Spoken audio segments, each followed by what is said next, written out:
Guys, there is a massive rumor that changes everything. Holy moly, I'm not kidding. So, we all know that during Neo Day, William Lee launched the NT 3.0 car, the ET9, and that had a very unique battery pack, the 120 kilowatt hour battery pack. And it's also 900 volt, whereas existing Neo batteries are all 400 volts. And some of you guys have complained that Neo's battery packs look kind of old in comparison to Onvo's battery pack, which is 900 volt, Neo's battery pack 400 volt.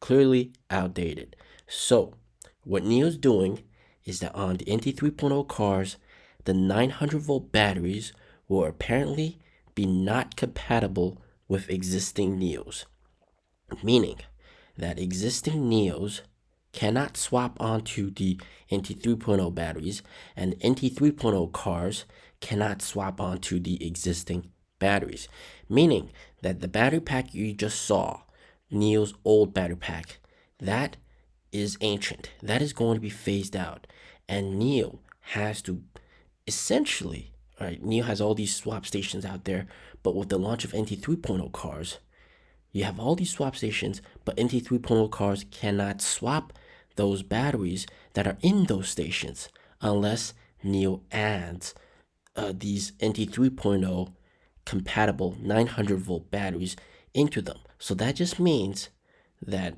we're going to have the same problem that the 150 kilowatt hour battery pack right now has, and that is the fact that there's not that many of them, and there's really not that convenience. All right, so at the very start, when the ET9 gets launched, all right, when ET9 gets delivered and NT 3.0 cars get delivered, you're not going to have that big of a convenience factor. It's going to take time and a lot of money, more importantly money, to get all the swap stations to add these battery packs.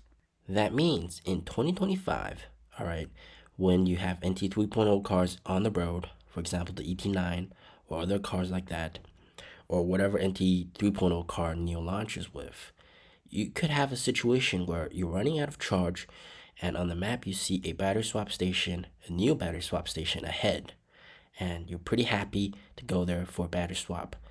But once you get there, you realize, oh no, I have the 120 kilowatt hour 900 volt battery, and unfortunately, this swap station has all the batteries fully charged.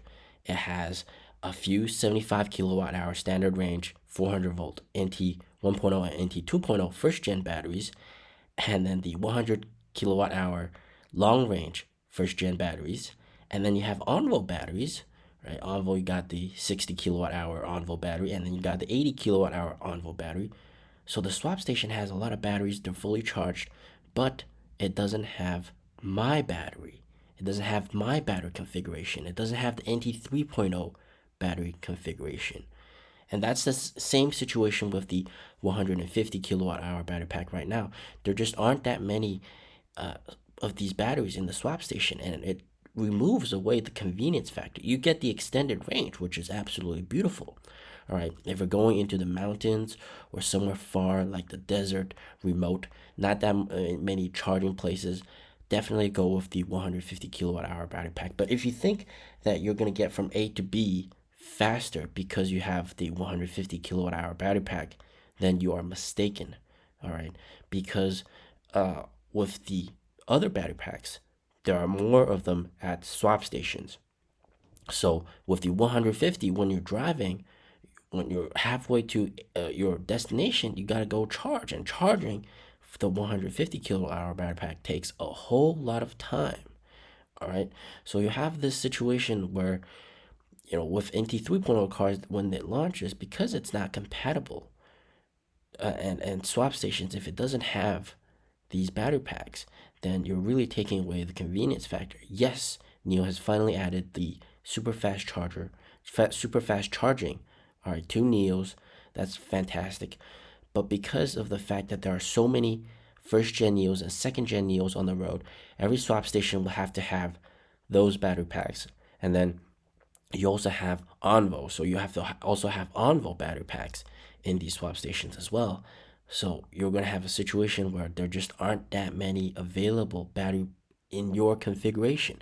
And let's not forget, even if they do add a whole lot of NT 3.0 batteries and Envo batteries into these swap stations, this also takes away from the convenience factor of these first gen NIO owners like me. If there's more of the other batteries, then there's less of my battery configuration. So what might end up happening is, because there's so many first gen NIOs and second gen NIOs out there, we might go to a swap station, and because there's less of our batteries, we also have to wait longer. So NIO can't just replace the existing batteries inside, like a portion of them, with NT 3.0 batteries, because that's gonna take away the convenience factor. So what's NIO's ultimate solution to this? Well, of course, build a hell lot more swap stations. Build a hell lot more swap stations, not only themselves, but also with the energy companies. They're building swap stations for the purpose of energy storage and grid stabilization, energy trading. But of course, that just adds to NIO's network. That really solves that problem.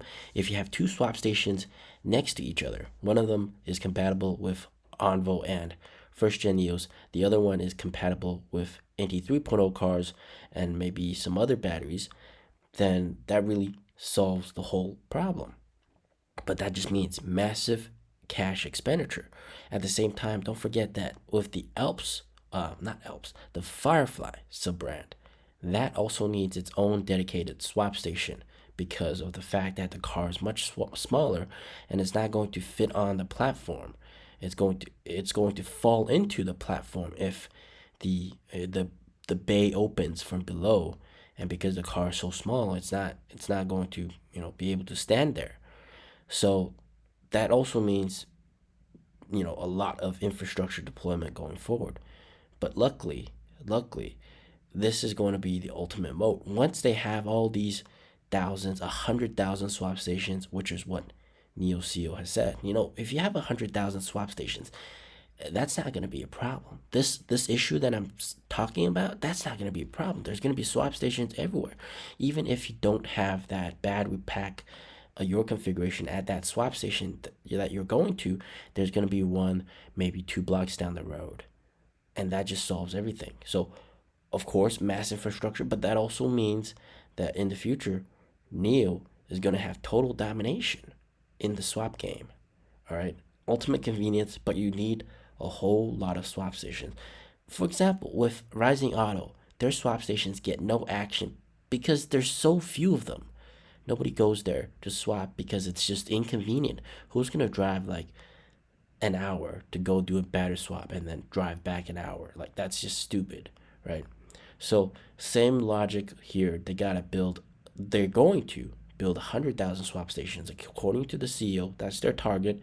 They're going to have swap stations everywhere, and that's going to solve this problem. But going forward, starting next year, 2025, you are going to see this issue in the 3.0 cars. You have brand new battery, but not many stations have it. All right, so that's something to keep in mind. As always, stay safe, stay healthy. Peace out.